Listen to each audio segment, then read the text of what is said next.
या श्रीस्वयं सुकृतिनां भवनेष्वलक्ष्मी पापात्मनां कृतधियां हृदयेषु बुद्धि श्रद्धा सतां कुलजनप्रभवस्य लज्जा तां त्वां नताः स्म परिपालय देवि विश्वम्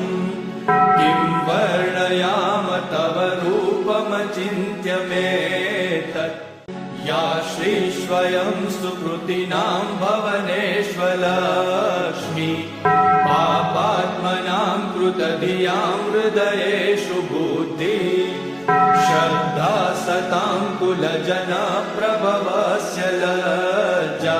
तां त्वां नताः स्म परिपालय देवि विश्वम्